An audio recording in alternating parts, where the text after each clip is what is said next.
मेरा कहना ये है कि टीएमसी पार्टी के जो एमपीज हैं वो लोकसभा राज्यसभा में बड़ी बड़ी बातें करते हैं फ्रीडम ऑफ एक्सप्रेशन की, कॉन्स्टिट्यूशन की, डिसेंट के बारे में, मगर इनका ये दो चेहरे हैं उनके। एक दिल्ली में एक बात करते हैं और बंगाल में उसके ऑपोजिट काम करते हैं लोग। अगर मैं पब्लिक मीटिंग करना चाह रहा हूं तो आप क्यों इजाजत नहीं देते मेरे को? और हम इलेक्शन कमीशन ऑफ इंडिया से भी ये बताएंगे कि जहां पर हमारी पब्लिक मीटिंग होने वाली थी वहां का जो पुलिस के जितने ऑफिशियल्स हैं उनको election commission code of conduct आने के बाद उनका इमीडिएटली ट्रांसफर करना, इसलिए कि वो अगर रहेंगे ड्यूटी पे। अभी हमारे को इलेक्शन का कोड ऑफ कंडक्ट नहीं आया, उससे पहले हमको पब्लिक मीटिंग का परमिशन नहीं दे रहे आप, तो कैसे इलेक्शन फ्री एंड फेयर होगा? और नरेंद्र मोदी की सभा हो सकती है, अमित शाह की सभा हो सकती है, नड्डा की सभा हो सकती है, कांग्रेस की हो सकती है, सीपीएम की हो सकती है, दूसरे फॉरवर्ड ब्लॉक के पार्टीज की हो सकती है, टीएमसी हम क्यों नहीं कर सकते? भाई हम पब्लिक मीटिंग करेंगे, ठीक है, पब्लिक नहीं आएगी, मगर मेरा राइट तो है ना।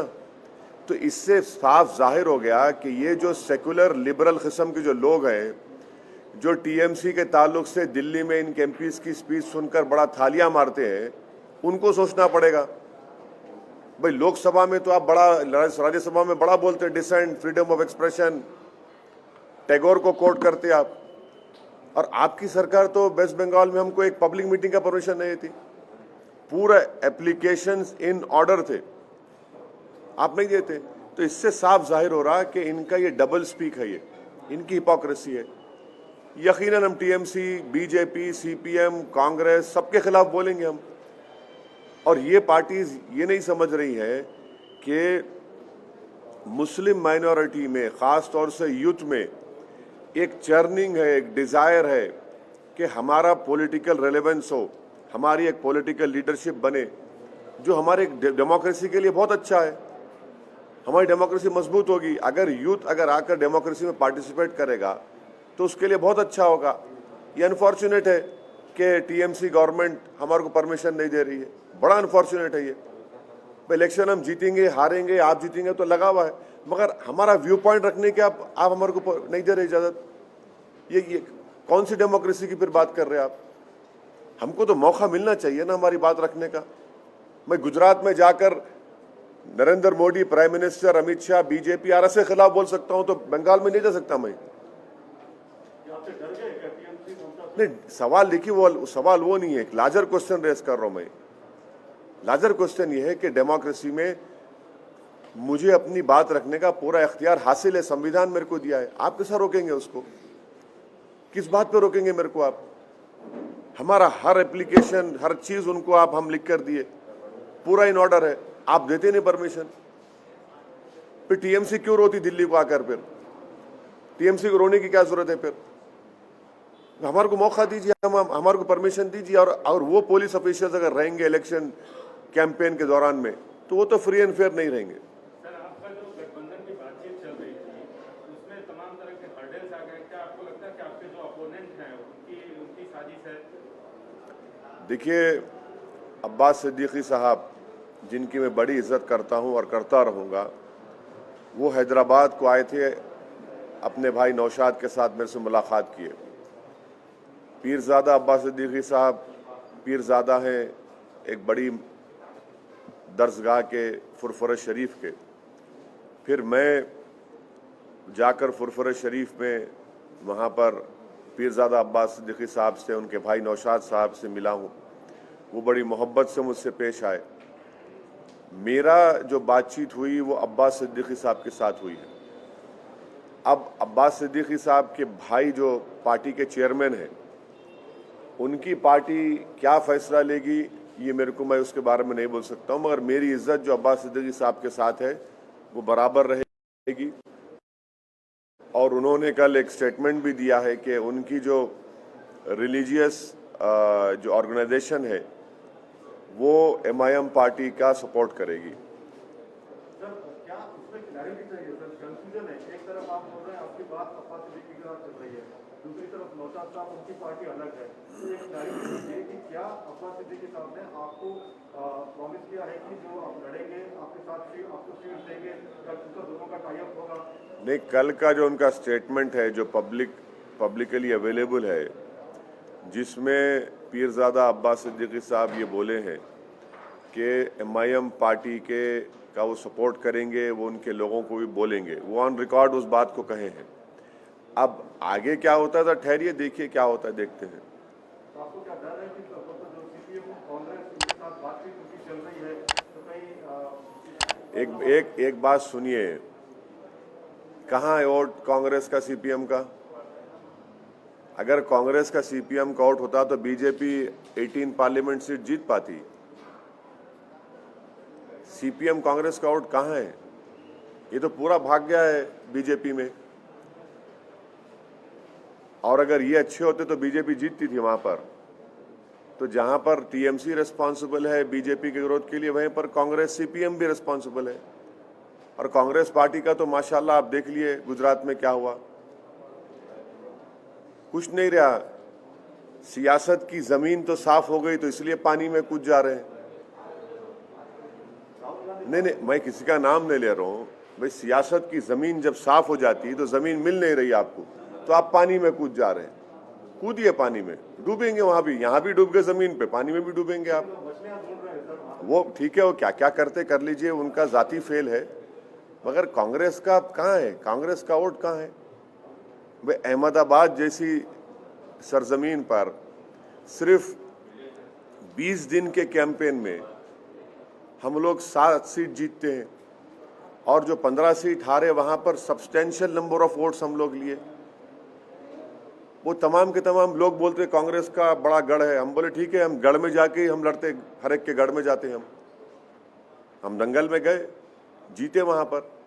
और मैं शुक्रगुजार हूँ अहमदाबाद के तमाम वोटर्स का, वहाँ के हमारे साबिर साहब का, पार्टी के प्रेसिडेंट का, भट्टी साहब का, उनकी पूरी टीम का, साबिर साहब के, और हम लोग जीते वहाँ पर। तो कांग्रेस का वोट कहाँ है? किधर है? कौन सी दुनिया में है?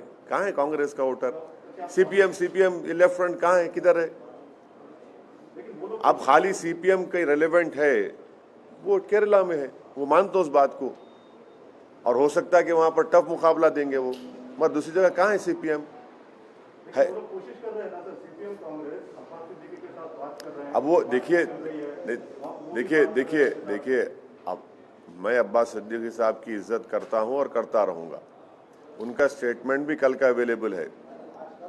अब देखिए आगे क्या होता, फिर डिसाइड करेंगे। सर, राहुल गांधी ने ये स्टेटमेंट दिया है कि नॉर्थ में पॉलिटिक्स अलग होती है और साउथ में लोगों को इश्यूज में काफी इंटरेस्ट है, तो क्या करें?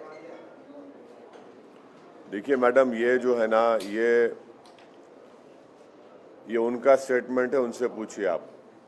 उनके पार्टी वाले भी तो यही कह रहे हैं कि ये इसका एक्सप्लेनेशन हम नहीं दे सकते, सिर्फ राहुल गांधी को ही दे। हाँ, तो असदुद्दीन ओवैसी कैसे देंगे जब उनकी पार्टी नहीं समझ सक रही? उनको मैं कैसे समझूंगा उनको?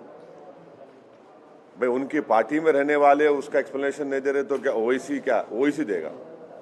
कहाँ का देगा वो? इसीलिए देखिए, कांग्रेस पार्टी का बुरा हाल है। कांग्रेस पार्टी कंफ्यूजन के स्टेट में नहीं है, बल्कि कोमोटा स्टेज में आ चुकी है अभी।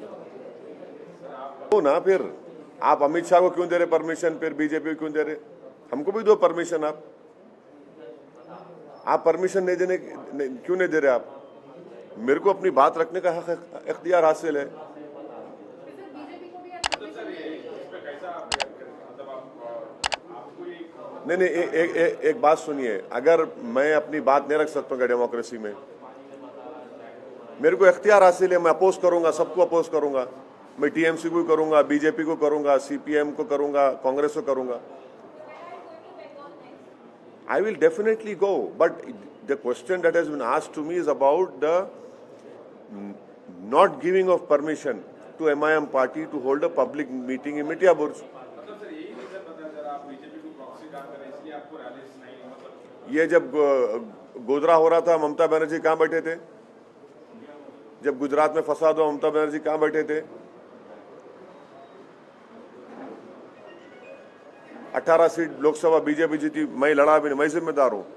देखिए लार्जर क्वेश्चन क्या है कि आपको कैसा राइट है, आप रोक कैसा सकते हैं मेरे को? आप वहां पे 144 भी नहीं है, वहां पे कोई गड़बड़ नहीं है, वहां पे सब पार्टीज के रैलीज हो रहे, लेफ्ट की रैलीज हो रही, कांग्रेस के हो रहे, बीजेपी का हो रहा, टीएमसी का हो रहा, मेरा क्यों नहीं हो सकता भाई, मेरी पार्टी का?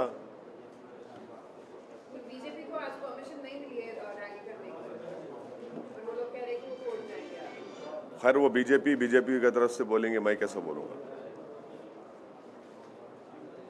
गुजरात में जीतना आपके लिए कितना, पार्टी के लिए कितना इम्पोर्टेंट है, क्योंकि 15 दिन का कैंपेन किए, तो क्या वो इतनी नजर आती है गुजरात में? अरे भाई यहाँ म्यूनसिपल इलेक्शन हुआ तो होम मिनिस्टर आ गए, पूरे यूनियन मिनिस्टर आकर कैंपेन करे, मैं नहीं जा सकता हूँ क्या? जाना चाहिए ना। डेमोक्रेसी को मजबूत करना है, पार्टी को मजबूत करना है, और कम टाइम में ये बहुत अच्छा वर्डिक्ट है। यकीनन हमसे थोड़े बहुत अनइंटेंशनल गलतियां भी हुई, वहाँ पर ऑर्गेनाइजेशन नहीं था बिल्कुल। अब इस पे वर्क करेंगे। इसको हमारे जो कॉर्पोरेटर्स जीते, मैं उनसे मीटिंग किया, जो हारे उनसे मीटिंग किया, उनको बोला कि भाई आप जीत हार तो लगी हुई है, काम करिए, ऑर्गेनाइजेशन को मजबूत करिए, पब्लिक के इशूज को सॉल्व करिए, और आप डिफरेंस दिखाइए MIM के कॉर्पोरेटर्स में और कांग्रेस के कॉर्पोरेटर्स में, पॉजिटिव तरीके से डिफरेंस दिखाइए, और हम लोग आगे बढ़ते रहेंगे। हमारा वहाँ पे छोटू भाई वसावा के भारतीय ट्राइबल पार्टी से अलायंस है, वो कंटिन्यू रहेगा, उससे भी हमको बहुत फायदा हुआ, और आगे जाएंगे हम असेंबली के इलेक्शन तक जाएंगे, असेंबली इलेक्शन भी लड़ेंगे छोटू भाई वसावा की पार्टी के साथ, और आप देखेंगे कि ये और हम लोग स्ट्रेंथन होंगे वहाँ पर। 28 तारीख को भी इलेक्शन है, मोडासा में हमारे कैंडिडेट है, भरूच में है, गोधरा में है, और मुझे उम्मीद है कि इंशाल्लाह वहाँ की आवाम मजलिस इत्तेहादुल मुस्लिमीन की ना सिर्फ तायीद करेगी, बल्कि अपने दुआओं से वहाँ पे अपने वोट के जरिए से हमारे पार्टी को कामयाब भी करेंगे वहाँ पर। कांग्रेस का जो वोट बैंक था, तो आप समझते हैं कि वो जो है MIM लेने में कामयाब हुई गुजरात में? देखिए वहाँ पर एक बहुत बड़ा पॉलिटिकल वैक्यूम है, और मुझे यकीन है कि MIM और छोटू भाई वसावा साहब की BTP पार्टी की उनकी लीडरशिप में हम उस वैक्यूम को फिल करने की कोशिश करेंगे।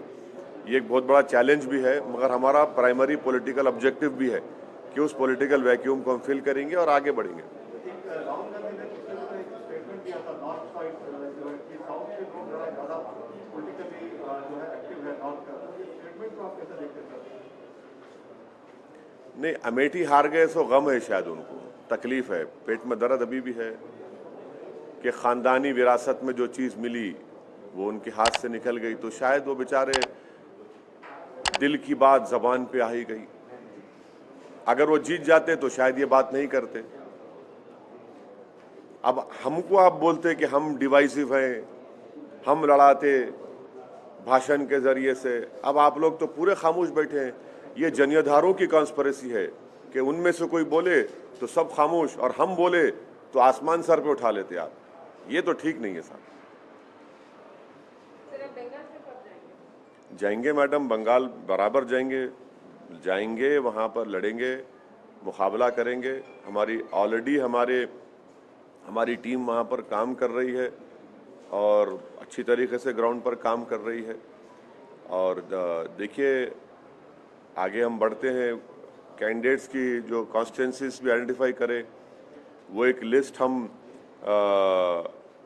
हमारे नौशाद साहब और पीरजादा अब्बास साहब को भी हमारे पार्टी के लोग दिए हैं, वो कॉन्स्टिट्यूंसीज की लिस्ट उनको दिए हैं। आगे देखिए क्या होता है।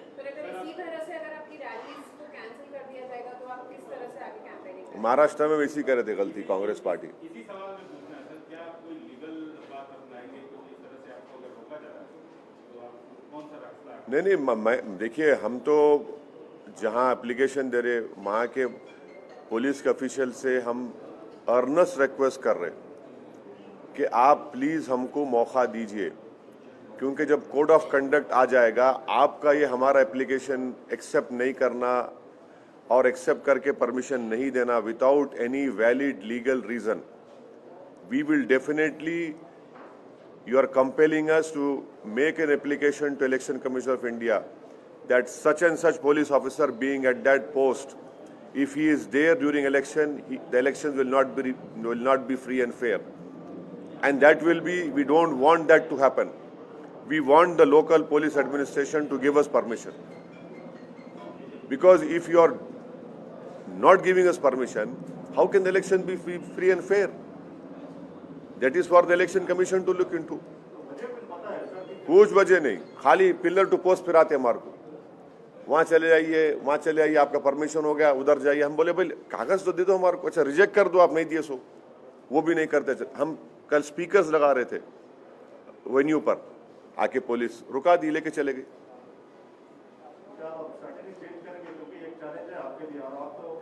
देखिए प्रसाद साहब, जीत हार तो इलेक्शन में लगी भी है। मैं जब तक पार्टी का जिम्मेदार हूं, मैं इलेक्शन लड़ता रहूंगा। मैं जीतूंगा भी हारूंगा भी, तो उसमें क्या करना भाई, मेरी बात तो रखना चाहिए ना मेरे को। भाई ये हमारा क्वेश्चन ये तमाम ये सेकुलर लिबरल इलीट से है, जो बड़ा खुश होते टीएमसी के बातों को। अब जरा मुंह खोलो ना, अब मुंह खोलो ना भाई आप, मगर मेरे को राइट तो मिलना चाहिए ना मेरे बात रखने का।